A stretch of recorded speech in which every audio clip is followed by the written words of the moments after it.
Hello，大家好，直播开始。明天、后天周四周五我要去学校上课，所以就提前今天周三先做这个棒铃的直播。开始之前，我先简单跟大家聊几句啊。一个就是看到评论区，有朋友评论说是练完之前教的这个空椅起坐，腰部有点不舒服。这个是很可能是会出现的，就是我之前这个拍视频的时候没有考虑太多。呃，如果你本身腰椎有问题，或者说是腰背的力量不够，核心比较差的话，做这种空椅起坐的，难度比较高的动作，就可能确实是会容易出现一些不好的反应。所以大家一定要量力而行，不要超过自己身体能力的动作。之前拍的直播也是这样，就虽然每次我都会讲大概2到3个动作，但其实不是要大家初学就把所有动作都做的，一定是量力而行，看自己的身体状况。如果你做第一个动作都有点吃力或者不能做得标准的话，那就不要轻易尝试后面进阶的动作，就是先把基础动作做好，动作要领做对，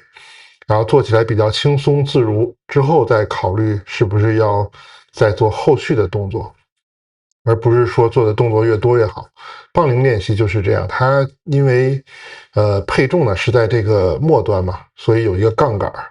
我看网上呃国内有一些就是专门做棒铃的博主，他就会做这种比较吸引眼球的视频，比如什么体重30%的棒铃啊，或者30公斤、40公斤或者更重的这个棒铃。这个太重的棒铃啊，第一个你不好买，第二个非常容易受伤。因为这个思路呢，不是和你做这个哑铃啊、杠铃这个思路是一致的。你做那种线性的这种运动，我们说过，棒铃和哑铃、杠铃它不一样的。棒铃和这个哑铃和杠铃呢，它都是直线单肌肉、孤立肌肉去运动为主，所以它是可以预期你的负重的。它的运动轨迹比较简单嘛。但是棒铃呢和壶铃它都是这种摆荡类，就是弧线运动。这样的话，加上你这个离心力，它有可能你比如是10磅的棒铃，它抡起来之后，有可能到最后对你的这个关节、韧带还有这个身体的牵拉力、离心力，它可能达到棒铃重量的4到5倍，甚至更多。那你10磅的话，可能就变成50磅了。你如果再弄更重的话，它一翻倍，你这个肌肉，倒是容易承受得了，但是你关节的这个韧带，还有关节的一些组织就很可能受伤。那这个小肌肉群还有韧带肌腱一损伤的话，恢复起来就很慢了。所以大家做棒铃的训练的话，一定要越轻越好，然后不是说越重越好。像现代棒铃，它在英国流行的时候，还有刚在美国开始的时候，大概100多年前，他们流行的就是1公斤、1.5公斤，就是很轻的棒铃，然后主要是练这个流畅的运动，然后把全身的关节、核心来锻炼。通过颈肩的这种活动范围，这种弧线的运动，通过配重的杠杆，然后锻炼的核心。好多人看这个棒铃都是用胳膊抡来抡去嘛，但以为是练的是胳膊，其实它练上肢确实有，但是每一个动作都是需要你配合重心，配合你的核心稳定来练你的核心的。所以我准备今天开始以后的这个棒铃的直播，我们就尽量简化，从大概一次就讲1个动作或者2个动作，然后把动作讲细，大家把这个组数练够，练动作练熟，练要领掌握就可以了，就不求多。然后也不是说你一定要买多重的棒铃，我之前那个链接也都给大家，就是5磅、10磅的，其实对一般人已经够用了，它已经可以达到很好的锻炼效果了。而且你如果不太确定要不要长期练的话，你也不用直接就买棒铃，就家里常见的锤子就可以了。像我这个锤子就是在凯迪安泰尔买的，它就是一个八角锤，然后重量是4磅，就是1.8公斤。这个你去做棒铃的这个动作，其实是完全没问题的，就是常见的动作我们都可以用它做。虽然比常见的棒铃要短一点，但是它的这个配重其实还是挺合适的，对很多人来说都是能够起到锻炼效果的。你也可以用这个锤子做一个基础，把我们杠铃的动作先掌握熟练，然后你再去考虑要不要买杠铃都可以的。还有一个事儿就是我在这个社区的评论里面，有人私信发给我说是问这个，怎么说啊？就是这个，有网上很多这种所谓的增强性能力，然后让这个男性增大增粗的方式，还有让女性这些变得更紧致的方式，说有没有效果？然后我就回答，其实是很简单，就是没有效果。就是所有网络上的什么这种秘方偏方啊，锻炼的方式，包括流传很广的所谓的什么阿拉伯挤奶法呀，还有一些易筋经的方法呀，好多都是让你物理去刺激。这个方法好多人他其实不明白其中的原理，所以你只是说去刺激的话，并不能达到你想要达到的效果，而且可能反而会得到相反的效果，甚至产生一些危害，造成一些不好的影响。因为成年男性啊，它其实主要里面就是海绵体，还有白膜。这个和人体的这个肌肉，比如我们胳膊上的肌肉、腿上的肌肉是不一样的。你肌肉，你通过物理刺激、通过锻炼，它的肌纤维破裂以后，它是可以增长的。成年男性的这个白膜和海绵体，成年的时候就已经固定了。你再怎么刺激它，只会让它破坏，让它损伤，不会让它再生，变得更大、更强、更粗。所以不要去用一些莫名其妙的方法去物理刺激。还有比较流行的就是说这种冷热敷交替，就是先热敷再冷敷再热敷，这样反复交替。这个大家千万不要自己随便去尝试不管是冷敷、热敷还是冷热交替敷，都是有可能对这种皮肤神经、血管造成损伤的。所谓的你去热敷、冷敷以后，或者交替冷热敷之后，看起来好像视觉上变大，那个其实是局部的，有一点水肿，有点充血造成的，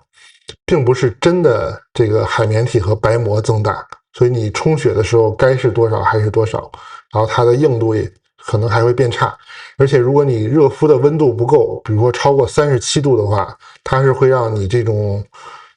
产生精子的能力，还有精子的活性都会变弱。然后如果是冰敷的话，有可能伤到血管，都是有可能会让你这个本身的功能会变差，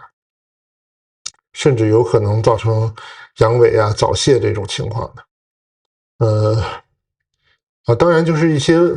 古代文献里说的这种性反应时间，这个就是你要先做爱抚呀，先这种沟通，然后爱抚之后，让这个情绪慢慢起来，这种性反应周期论述的和现代科学说的是没什么差别的，这个还是有一定道理的。但是好多像有一些方法，比如说什么让你控射呀，就是让你不要射精，娇而不泄。然后或者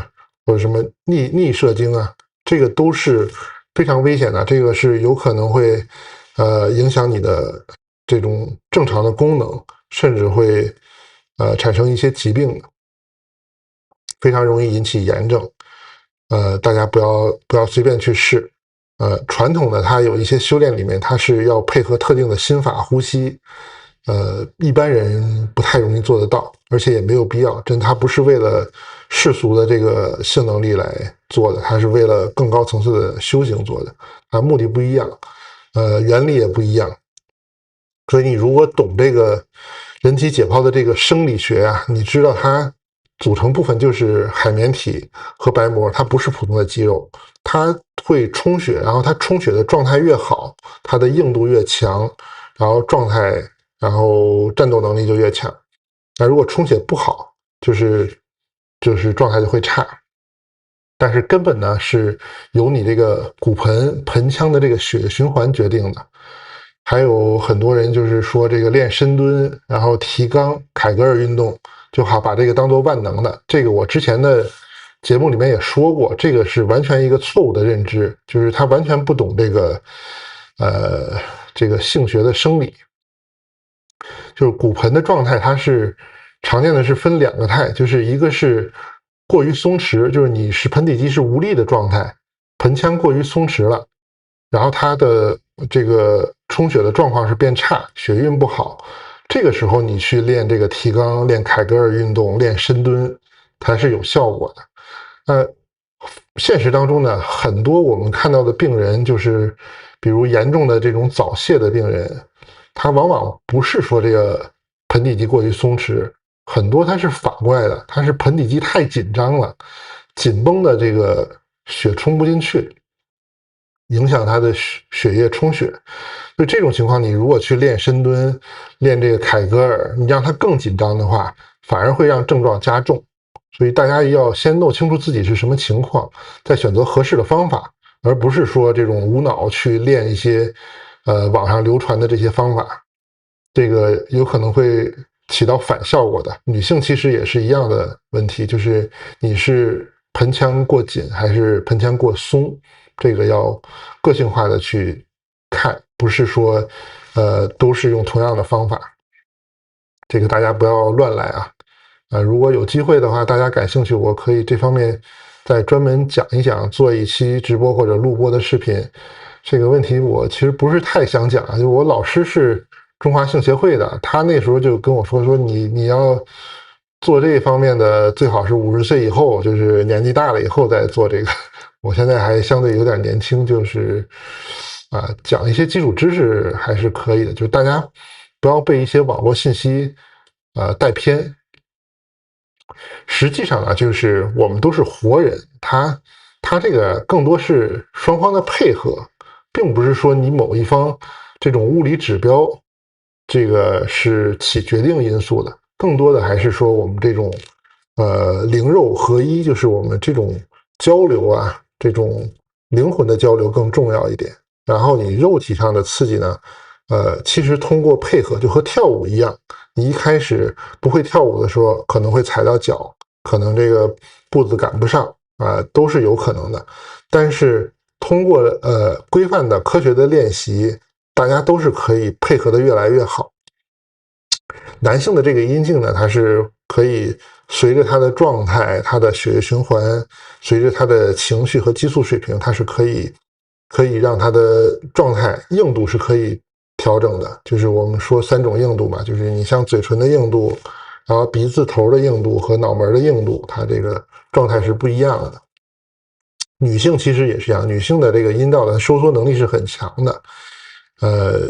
就是你不管对方的这个尺寸大或小，它其实如果做好充分的准备，血液循环好，它通过这种几次配合之后，它是可以适应这种不同尺寸的，不是说你太长、太短、太粗、太细，就完全不能让这个双方都达到一个满意的效果。这个是需要双方配合的，而不是说这个靠什么奇技淫巧啊，什么各种乱七八糟的东西，或者饮用药物，这个都是会有一定后遗症的。另外就是好多华人啊，他就是受这个网上这种比如什么知黑的这种思潮啊，这种言论影响，就觉着说华人什么都不行啊，体能不行啊，身体状况不行啊，遗传不行啊，基因不行啊，文化不行啊，就是什么都不行。这个就是完全是一个错误的认知。实际上正规的科学研究做过这种不同人种之间的这种对比的，就是我们说东亚人群，尤其是东北亚人群，在全人类里面并不是说那么差的，甚至很多指标比这种很多网络上流传的这种留言的一些人种状态更好。就是但是现在说这个人种这个学就是有点政治不正确啊。我们就说简单的吧，就比如说睾酮这个因素，实际上亚洲人群，尤其是东北亚人群，睾酮水平可以说在全球的各个人种里面都是数1数2的，甚至是反而你认为网络上很多人认为的比较某些能力过于强的这种人种呢，他的睾酮反而是普遍偏低的。体格其实也是这样的，就是我们东亚裔人群的锁骨，它其实同样长度、同样体格、身高体重的，就是锁骨的长度并不比其他的人种的短。当然，锁骨就决定你的上肢的力量嘛。但是普遍的很多人觉得说，哎，你这个好像东亚的男士，他这个肩膀好像没有其他人种的这个肩膀宽，然后头反而显得大。其他人种呢，就看着好像这个肩膀很宽，头很小。这个主要的原因呢，是因为比如说这种欧洲的一些人种，他们的锁骨呢是更直一点，然后我们这个亚裔啊、东北亚的人种的这个锁骨呢曲度更大一点，直一点呢就是它显得就宽一些嘛，然后它的力量也会更大一些。但是这种我们弯曲度更大呢，我们的这种精准的能力，还有我们手的灵活性就会更好，这个力量也并不会太差。这真的是各有优缺点，没有什么说一定是都是好的或都是坏的。大家不要受这种网络这种奇怪的言论影响啊。那我们就随便闲聊了几句。那我们今天正式开始之前，还是先做热身，用力摇。我们就用一个短棍。今天讲基础动作的时候，我也会用这个短棍。大家可以用个擀面杖代替，就是你不用这个学的时候就直接上杠铃上重量，我们用一个轻的一个木棍，就可以把动作要领讲清楚，练熟。练熟之后，我们再考虑要不要上杠铃。那还是做3组力摇。我们先从斜的开始吧。1、2、3、4、5、6、7、8、9、10，反过来，1、2、3、4、5、6、7、8、9、10。注意做的时候肘不要往外展，就一定是肘尖对着地面，朝正前方的，这样可以让肘关节、腕关节还有肩关节得到最大的活动范围。稍微休息一下，我们侧面做一组。正摇1、2、3、4、5、6、7、8、9、10，反过来，1、2、3、4、5、6、7、8、9、10。做这个力摇，大家也是要保持身体躯干的稳定，不要随着上肢的动作前后左右晃，然后不要出现这种倾斜啊、偏歪。我们来正面做一组，1、2、3、4、5、6、7、8、9、10。反过来下来的时候，尽量贴着身体往下。1、2、3、4、5、6、7、8、9、10。好，做完热身活动开关节之后，我们一会儿就开始讲杠铃的动作。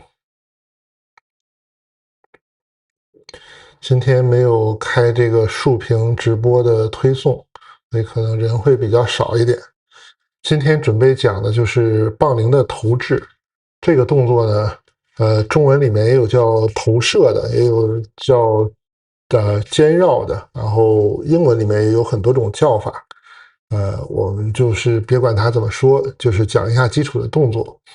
第一步呢，就是我们预备室里面把这个杠铃呢拉到身体的一侧的肩膀这边，然后肘关节贴着肋骨，前臂和上臂处于90度的状态，然后你的杠铃或者我们现在拿的是短棍做演示的话，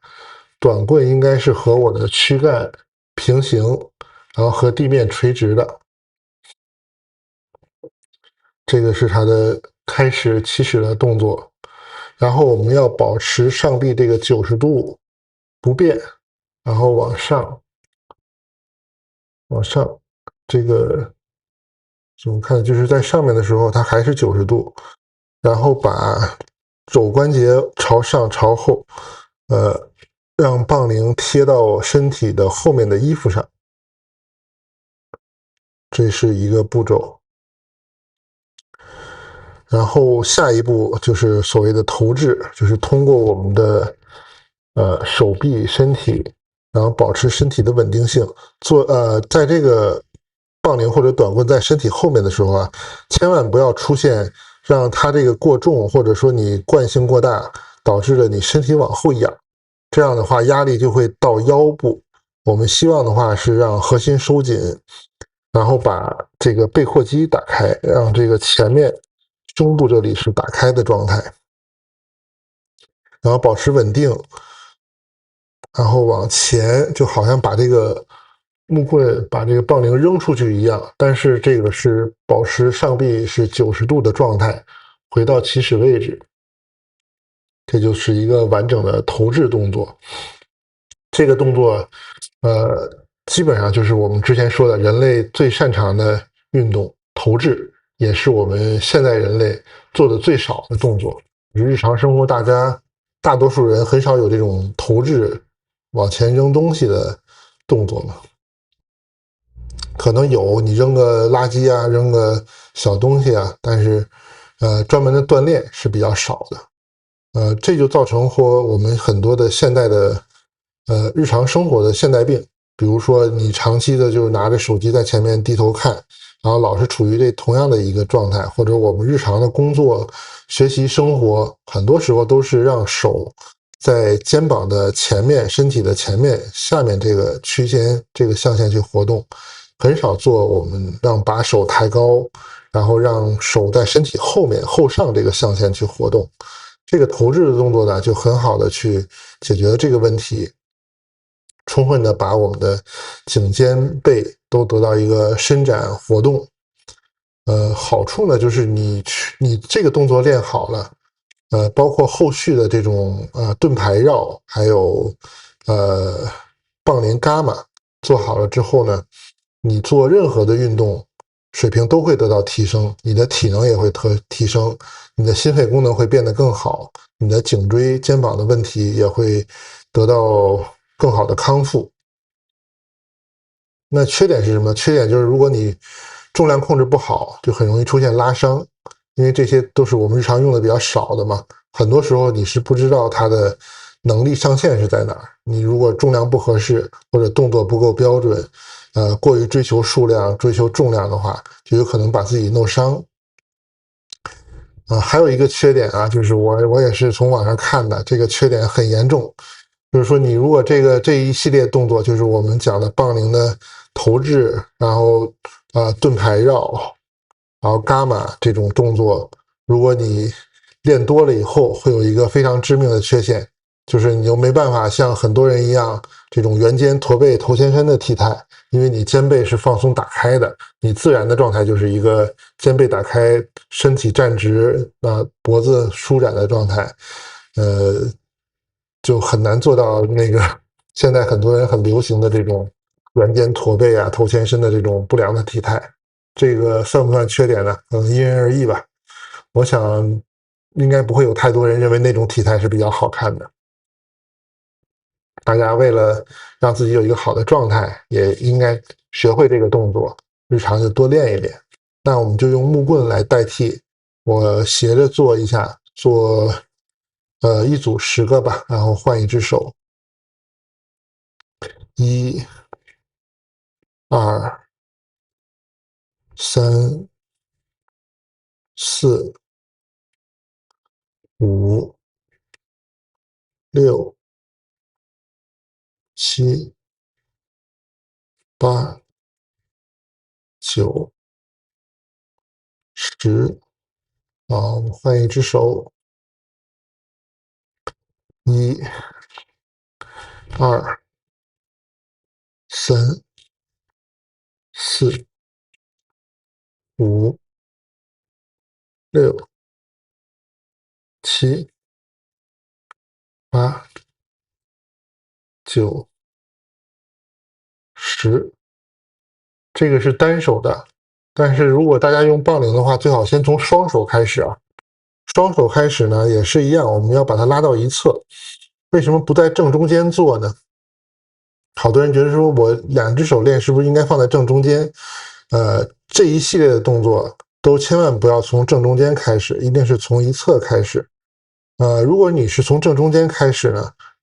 比如说你练的组数比较多，或者你的杠铃比较重的时候，一旦力竭，就可能你这个杠铃正好就打到自己的鼻子或者脸上，就毁容了。当然侧面的话没关系，就是如果太重我拿不住的话，肩膀靠一下，不会伤得太严重。所以我们第一个还是要注意控制好动作，不要超量做，不要超重去做。其次就是动作尽量规范。它在一侧的，比如我们以右侧为例呢，一定是你的右侧的手，握在这个杠铃或者棍棒的末端，然后另一只手紧贴着它，或者稍微有点距离。为什么这样做呢？这样做的原因是我们做到后面的时候，这个手可以，我是不是做错了？哦，说反了，就是我们应该是对侧的手在末端，然后同侧，比如做右侧的话，应该右侧的手再稍微高一点。这样的话，我们做这个动作的时候，可以让右侧的这个手臂得到一个更大的一个活动范围，然后同时左边的这个另一只手呢，就不会说挡到脸上，它有足够的空间。刚才说错了啊，就应该是对侧的手在末端。1、2，从肩膀绕过肩膀到后面，3、4、5、6、7、8、9、10。我换成侧面给大家看一下，换一只手。你把它拉到左边的话，就是把右侧的手放在它的末端，然后另一只手放在上面一点，注意90度。1、2、3、4、5、6、7、8、9、10。太轻的话，它没有杠铃的那种惯性。但是我们学动作的时候，就可以一开始轻一点，用个短棍。那我们这次还是用常见的棒铃，注意握手，然后手的角度90度，一、二、三、四、五、六、七、八、九、10。注意啊，不是往后砸到后背上，我们还是先做软式吧。就棒铃分软式和硬式，软式就是每到一个地方停一下，然后再做下一步。硬式呢就是直接靠惯性，直接用力量让它达到一个弧线运动。我斜着做一下，换成左面第一步，然后推动到身体，我们可以停一下，然后再通过手臂、通过身体核心把它拉回到前面。好，2、3，停一下，回来，4、5、6、7、8、9、10。这个就是我们说的双手棒铃投掷，都是在同侧的肩膀。就是我们先把它拉到右侧的话，就从右侧的肩膀过去；然后如果是在左边的话，就是从左边的肩膀过去到身后。这个就是棒铃的双手投掷。看一下我这个直播成功了吧？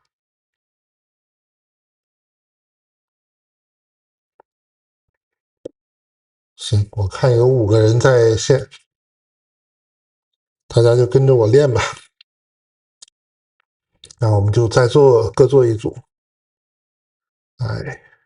大家想看侧面的还是斜的？这个可能是斜的会好一点啊。90度开始，1、2、3、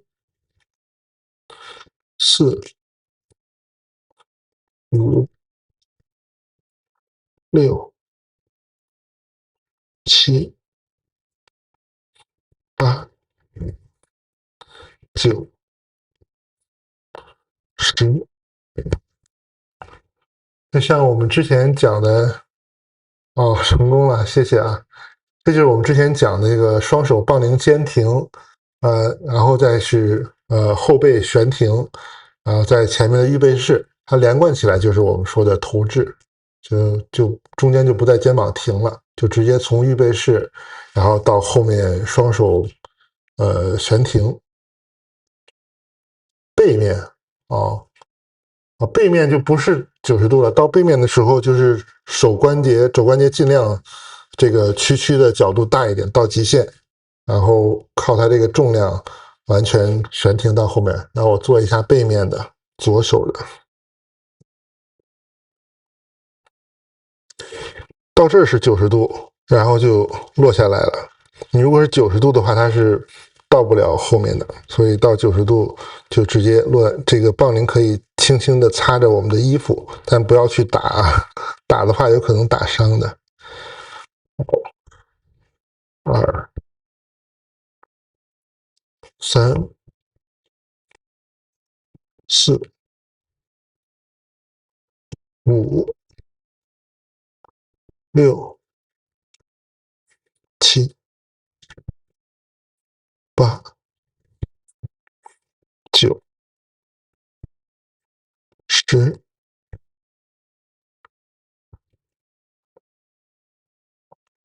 大家早上好就是这个动作呢，看起来就完全是肩膀、手臂在动，但是更多的时候呢，你把动作要领掌握好了，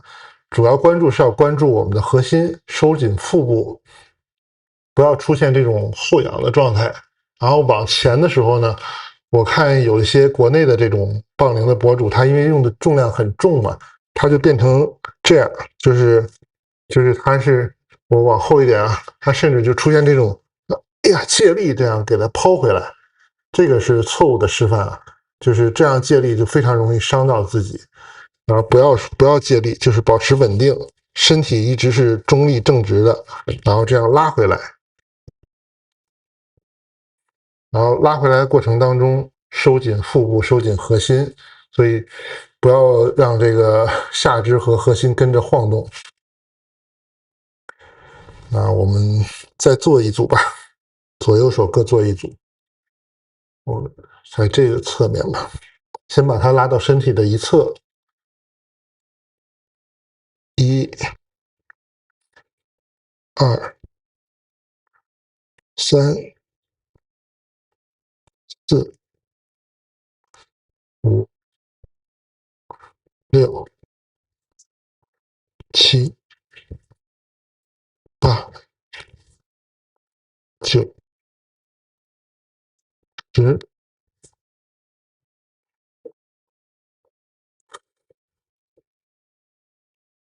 哎呀，感谢上来充人气，谢谢谢谢。再换左手，双下肢抓地，然后身体站稳，核心稳定，不要跟着晃动，先拉到身体一侧，保持上臂和前臂90度。一、二、三、四、五、六、七、八、9、10。好，我们各做了3组左右手。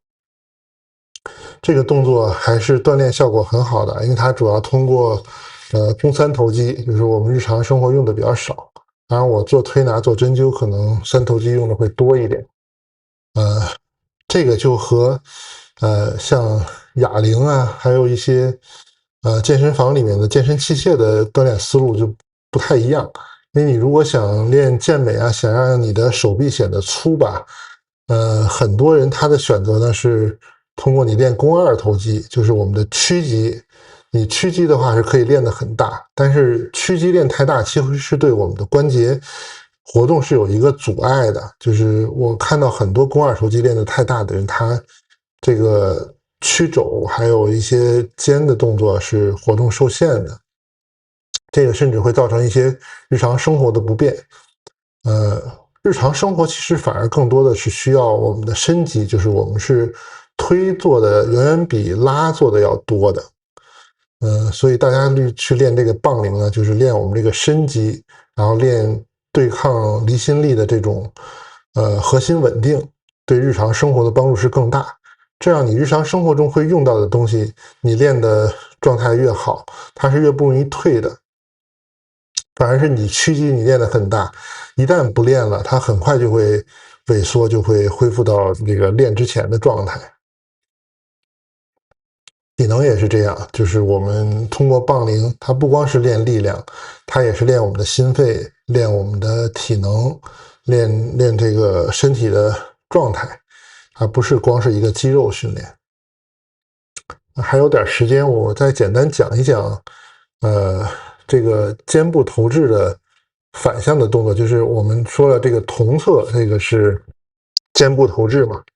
那还有一个动作呢，大家一定是会想到，就是你能从同侧的肩膀过去绕一圈回来，那就一定是从对侧的肩膀也能绕一圈回来。对侧的肩膀绕一圈回来，这个叫做盾牌绕，或者叫什么呢？这个很多名字我也不知道，它这个翻译的对不对？但是大家就记住，一个是从同侧投掷，就叫做投掷或者叫投射。哎呀，这个杠铃翻译就比较混乱。从对侧呢，对侧然后绕头一圈，然后拉回来，回到起始位置，这个就是叫盾牌绕。那我们就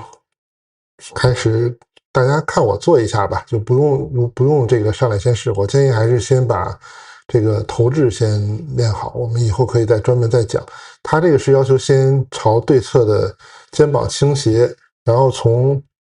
对侧的肩膀，然后贴着耳朵过去，然后变成我们双手的这个后背悬停，再从这个同侧的肩膀拉回来，回到起始位置，连续绕一下。因为它有一个活动范围比较大，所以通常是需要你的核心有一个扭转的力量来做对抗，不然你就会被拉偏嘛。我做一组，大家看一下。1、2、3、4、5、6、7、8、9、10。这个动作就是比较典型的，杠铃的练习动作，也可以说是最重要的动作之一。就是它基本上，把肩关节、胸椎、颈椎周围的这种关节和肌肉都锻炼到了。这个是很核心的动作，但是确实有一定难度。那我们再做一下另一侧的，我斜着做一下吧。从左手持的话，就从左手的这边开始，然后先斜过来。这个就有点晃了，我这有点后仰，这做的不对啊。2、3、4、5、6、7、8、9、10。做完是很舒服的。大家可以先用短棍或者用个小锤子试一下。这个如果是日常想要让颈肩的状况好，比如很多颈椎不舒服啊，肩膀、手臂不舒服的患者，我都是推荐他做这个动作，但不是让他用杠铃，因为很多患者他的状态已经很不好了嘛，你用杠铃去做，他可能做不到，或者是把自己弄伤了。我通常就是让他拿手机，因为大家手机基本上现在人手都有嘛，或者你就拿个简单的东西，拿个纸巾盒啊，拿个水杯啊，都是可以。但水杯不要放水啊，你放水容易洒自己一身。就是2只手握住这个纸巾盒也好，握住你的手机也好，然后我们就做刚才这种杠铃投掷的动作一样，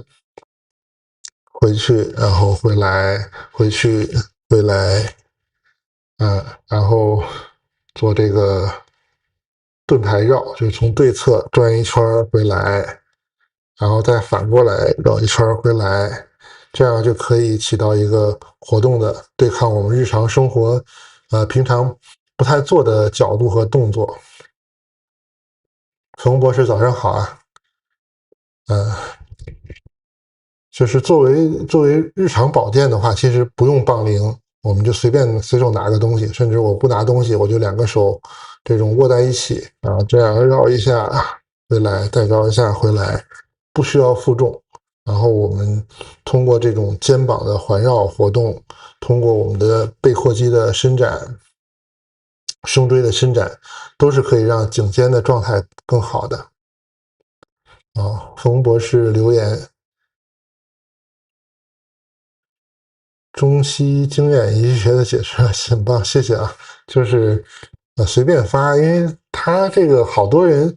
留言，你像跟考拉爸那个采访，我采访里面都说了，就是好多所谓的中医黑，其实就是不知道自己不知道，他自己批判的这个所谓他认为不科学的这个中医，是他脑子里想象出来的，跟实际的中医也没关系。然后他脑子里边那个科学的标准呢，也是他想象出来的科学标准，也和实际的科学也没关系。然后现代医学他也不了解，然后中医他也不了解，然后科学的这种边界他也不了解，就是都是自己在脑内颅内高潮。所以我就给他留言，就讲一讲吧，就是你这个你先要看一下客观事实是什么东西嘛，就是自己都不知道自己说的是什么东西，好多人。安迪留言，我也是打算空手做啊，不用客气，这个空手做其实已经可以达到很好的效果了。传统武术的话，它一般是拿个盘子或者拿个碗去做这些动作，难度还是挺高的。但是大家也不是说要练什么绝世武功啊，就是日常锻炼的话，就空手做就可以。我通常是建议大家拿个轻一点的，比如就拿个普通的手机，它这个大小也比较合适，也不会太重，或者是拿个水杯，其实也是可以起到锻炼的效果的。你就拿住之后，然后保持住它的平稳，然后绕过来，让肩膀、胸椎都得到一个充分的伸展。也不是说要做到极限，大家就自己舒适自然为度，不用勉强。因为有的人确实他可能肩周炎呀，或者是受过伤，他的活动是受限的，你就按照自己舒服的角度去做就可以了。甚至说我手到不了那么高怎么办呢？那我就是在身体前面这里转，行不行？也是可以的，也是有一定的锻炼、保健、康复的效果的。像刚才4点的患者，他就是左侧的整个手臂酸痛，有这种牵拉感，然后整个后背、颈椎都是有问题的。我就建议他就是先拿个手机，然后练一练这个我们刚才讲的这个棒铃投掷的动作，然后左右都做一做，然后做这种绕颈的动作。没说完，刚才就是说这个他这个同侧叫投掷。对侧呢就叫盾牌绕，然后两侧交替，这个就是所谓的棒铃伽马。这个它这个名称太多，但是大家不要太注意这个名相上的问题啊，就是把动作要领掌握就可以。MK14今天试了一下单手投掷，比较费力。大家先不要着急练单手的，就先练双手的。双手的练了没问题，或者你减轻重量，就是用个小锤子啊，或者是用个擀面杖，然后你再练单手，